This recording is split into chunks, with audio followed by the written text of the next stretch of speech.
보시면은 역사적인 배경이라든가 이런 걸 보시면 다 아시겠지만 결국은 경상북도 개도 700주년입니다. 700주년인데 702년 전에 우리가 처음 그 경상도라고 불려졌습니다. 그렇죠? 그 다음에 경상남북도로 이렇게 갈라진 것은 지금부터 약 120년 전 1896년이라고 보시면 되겠습니다. 그때 경상남북도로 이렇게 변화가 되면서 1966년도에 원래 구청사 상격동으로 옮기게 됩니다. 그래서 여기에 오는 데까지는 약 50년, 그러니까 2015년 12월 31일 날 여기에 모든 것이 이제 건물이 완공되면서 2월 20일경에 이사를 하게 되고요. 그 다음에 3월 10일 날 저기 보이시다시피 VIP를 모시고 개청식을 하게 이르렀다라고 보시면 되겠습니다. 결국은 여기에 이 신도시를 조성하는 데 있어 가지고 누구의 결단이 가장 컸느냐 하면은 현재 민선 6기입니다. 우리 김관영 도지사님께서 선거 공약으로 2006년도에 바로 내세우게 됩니다. 그래서 공론화가 이루어지면서 2008년 6월 9일 날 바로 안동 예천 여기가 결정되게 됩니다. 그래서 2011년도에 첫 삽을 뜨게 되고 2015년도에 완공하게 이르렀다라고 보시면 되겠습니다. 결국은 경상북도 전체가 이렇게 보면은 발전축이 현재 보면은 구미, 대구, 그 다음에 포항으로 이루어져 있었습니다만은 경상북도 북부 지역으로 오게 되면서 3축에서 4축으로 변화되는 하나의 국토 균형 발전에 가장 적합한 장소로 지금 이렇게 주목을 받고 있다라고 보시면 되겠습니다. 그래서 입지 여건으로 보시면은 안동에서 여기까지가 21km, 예천은 군청에서 여기까지가 10km 정도가 됩니다. 10km 정도가 되는데 가장 많은 질문을 받는 게 여기는 원래 어떤 곳이었느냐, 산악지대였느냐? 아닙니다. 모두 농경지대 아니면은 아주 작은 부릉지였다고 보시면 되겠습니다. 그렇기 때문에 아주 개발하기가 용이했다라고 일컬어지고 있습니다. 그 다음에 풍수학적으로 보시면 여기 우리 한반도 전체 지도를 보시면은 바로 우리 백두대간이 흐르고 있습니다. 허리에 해당하는 그 백두대간의 태백산에서 시작되는 그 산정이가 바로 봉화의 문수산에서 갈라져 나와서 문수산의 그 진맥이 안동의 학가산에 오게 되고요. 학가산에서 바로 뒤에 우리 뾰족한 산이 있지 않습니까? 그 산을 검무산이라고 합니다. 칼검자에 없을무자를 써서 그 검무산에 오게 되고 그 검무산의 전기가 바로 예천의 회룡포 비룡산에 맺히게 됩니다. 그 지맥을 가지고 문수지맥, 그러니까 북서쪽에 경상북도 전체를 감싸고 있는 문수지맥과 그 다음에 태백시에 가시면 매봉산이 있습니다. 그 매봉산에서 갈라지는 그 지맥이 결국은 부산까지 내려가게 됩니다만 다시 부산에 가기 전에 영천의 보현산에서 다시 거슬러 올라와서 여러분들 뒤로 한번 보십시오. 뒤에 보면은 산 능성이 안 보이지만 금부산 위에 올라가면 겹겹이 보입니다. 그 겹겹이 보이는 것이 마치 물결이 흐르는 듯이 보인다. 이렇게 얘기를 해서 얘기를 풍수학적으로 크게 결국은 보현산에서 올라오는 지맥을 보현지맥이라고 합니다. 결국은 지도를 놓고 보면은 문수지맥과 보현지맥이 감싸 안고 있는 혈의 자리에 우리 청사가 놓여져 있고 어떻게 보면 자청형 우백호로서 바로 뒤에 있는 북현무가 바로 검문산이 되겠고요. 앞에 시루봉이라고 있습니다. 시루봉이라고 있는데 어떻게 보면 문필봉이라고 보시면 되겠는데요. 이 부분이 남주작이 되겠고 바로 좌쪽에 뾰족한 산 여기가 바로 청령해, 자청령이니까 여기가 정산입니다. 그 다음에 오른쪽으로 가시면은 바로 검무산이라고 있습니다. 이 모든 풍수학적인 요소가 완전하게 갖추어진 명당 중에 명당 길상지이다라고 보시면 되겠습니다. 그래서 여담으로 이 주위에는 현재 여러분 다 아시다시피 하회마을의 봉산유씨, 그 다음에 바로 옆에 정산의 가곡리의 안동건씨, 복야공파, 그 다음에 소산의 안동김씨, 그 다음에 뒤에 검무산 쪽으로 가시면은 오미마을에 있는 동상김씨, 그 다음에 서쪽으로 가시면은 호명면의 백송리의 대개선생님의 종선에 해당하는 그러니까 동성마을 이 자체가 여기 현재 하는 동성마을이 전부 다가 400에서 500년 사이에 이루어진 그런 명문거족들이 많다는 것입니다. 그래서 거기에서 보시면은 바로 여기를 안동지역에서 3개리, 그 다음에 예천지역에서 2개리가 사라졌습니다만 많은 아픔이 있었지만은 그러나 그 아픔이 있었기 때문에 다시금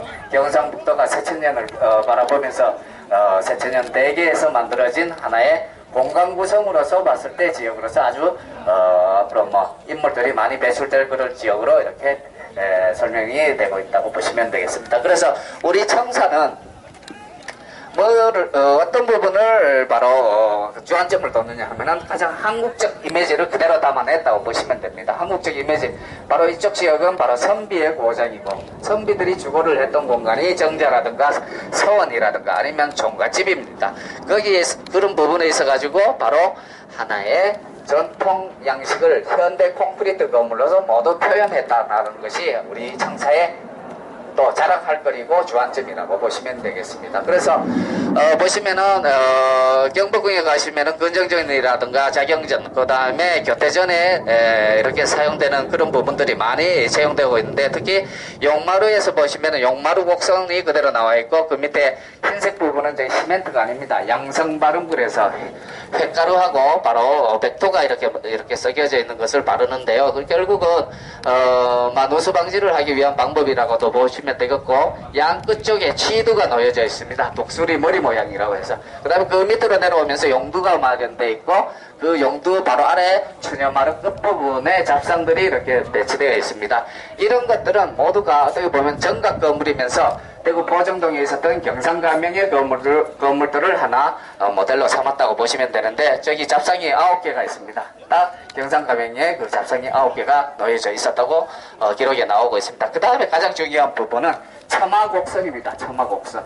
첨화곡선을 어떻게 목조 건물이 아닌 바로 철근 콘크리트 건물로 이렇게 표현했다라는 것은 그렇게 어려웠다고 보시면 되는데, 여기 보시면 첨화곡선은 결국은 뒤에 밑에 있는 기둥의 기소슴과 그 다음에 안쏠림 현상이라든가, 그 다음에 평고대 설치되어 있는 부분이라든가, 그 다음에 추녀마루에서 추녀의 또 보시면 선자연, 그래서 추녀 부분입니다. 그 각도를 목재 건물이 아닌 이 바로 콘크리트 건물로 표현했다는 것이 되게 자랑스러울 부분이고요. 그 다음에 여기서 이 회랑을 설치한 이유가 어떻게 보면은 하나의 아까 말씀드렸듯이 검문산에서 내려오는 우리 산의 전기를 여기에 한테 모으고 있는 역할도 하면서, 저기 서술사문 쪽에서 바라봤을 때 이 건물의 안정감을 그대로 유지하기 위해서 밑에 있는 초석 부분을 이렇게 가려주고 있는, 바로 검은 부분을 가려주고 있는 역할을 하기도 한다라고 보시면 되겠습니다. 그래서 결국은 그 초석 부분, 기단 부분을 전부 이렇게 가리면은 바로 9칸의 바로 목조 건물 형태가 우리 청사에 그대로 표현되어 있다라고 보시면 주시면 되겠습니다. 자, 그리고 여기서 보시면은 이 양쪽으로 소나무가 두 그루 서 있습니다. 소나무가 두 그루 서 있는데, 요 소나무가 저희들이 이름을 지었습니다. 기향송이라고. 다시 고향으로 돌아온 소나무라는 뜻입니다.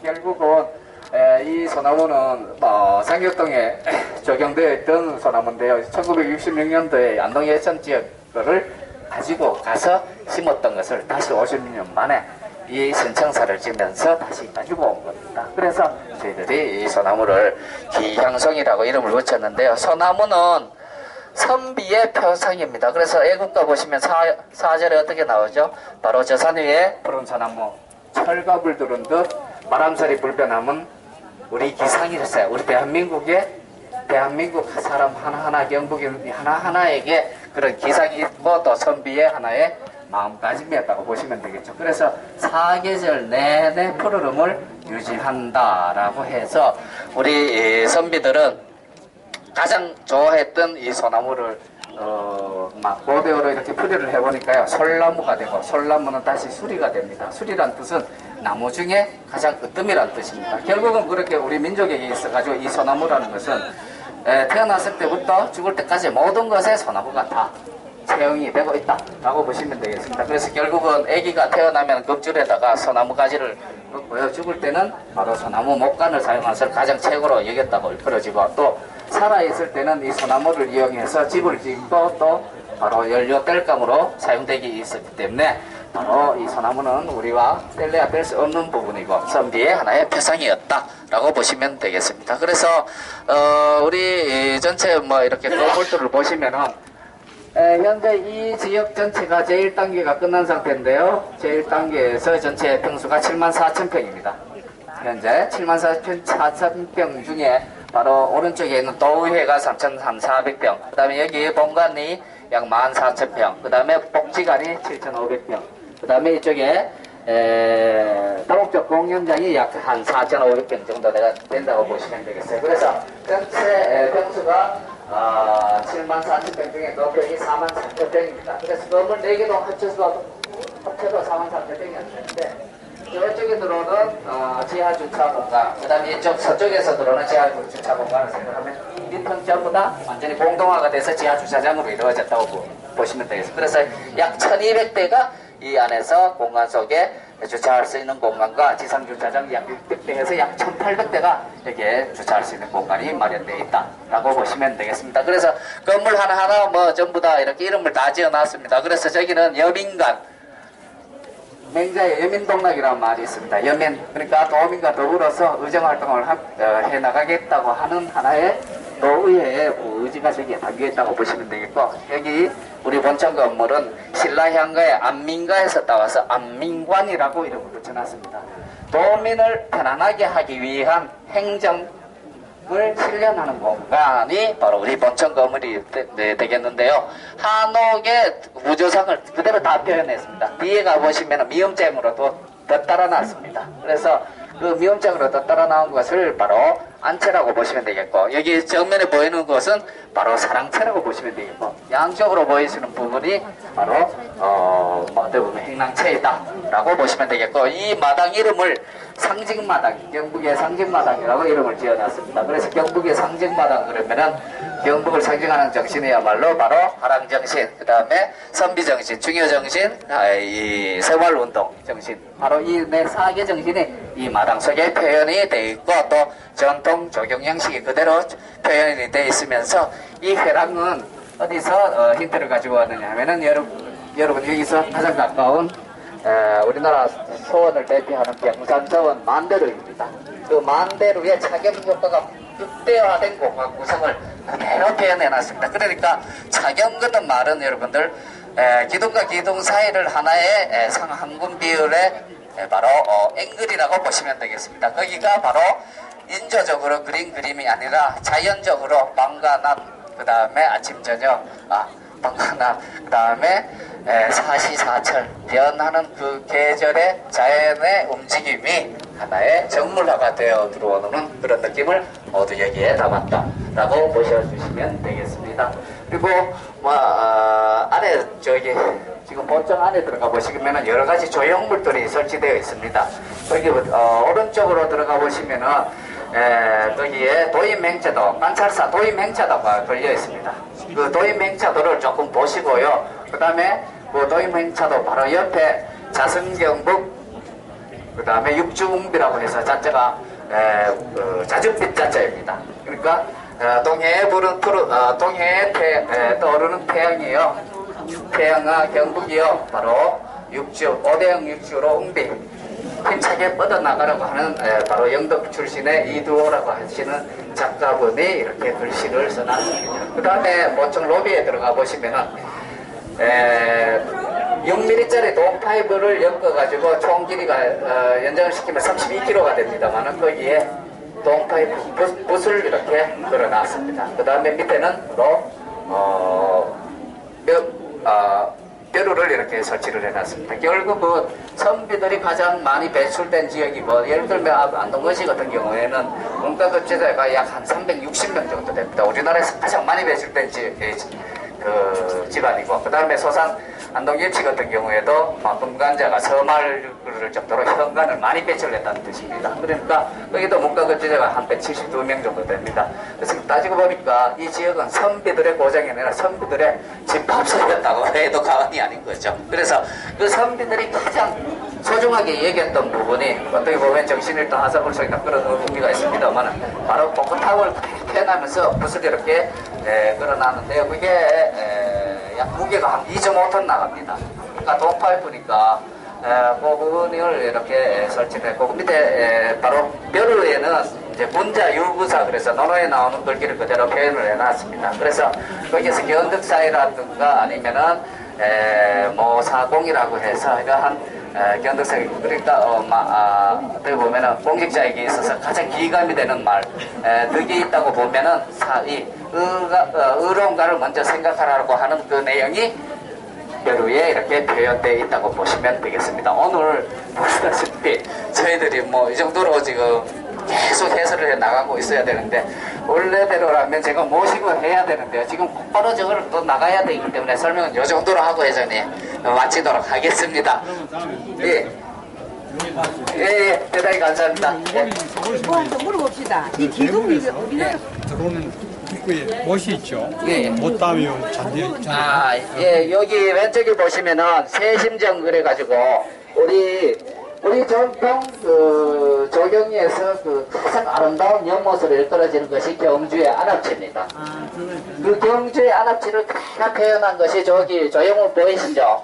저 정자 왼쪽에 정자 보이시죠? 그 정자가 바로 새심정이고 새심원입니다. 내 마음을 싣는 곳이에요. 내 마음. 그러니까 도민들의 하나의 휴식 공간이면서 직원들의 휴식 공간을 마련했고요. 그 다음에 3월 10일 날 개청식을 바로 이 자리에서 했습니다. VIP를 모시고.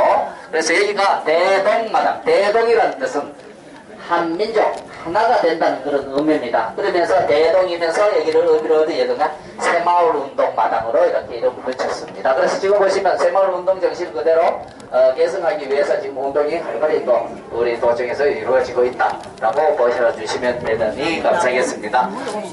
예. 그거는 저희들도 확실하게는 말씀 못 드리지만은 우리나라 겁니다 라고 해야 말이 맞겠죠. 여기 경상북도는 원래 소나무로 유명한 지역입니다. 춘향목이라고 여러분 많이 들어보셨죠? 춘향목은 청량리에 집화되는 이 소나무가 전부 다 춘향역에서 출발을 해서 청량리에 집화되기 때문에 거기에 들어온 나무를 전부 다 춘향목 해서 그렇게 소나무가 유명해졌습니다. 예. 수고했습니다. 박수 한번 드립니다. 감사합니다. 예. 끝까지 시간 되시고요. 아니, 자, 서울 위로에서 여기 3시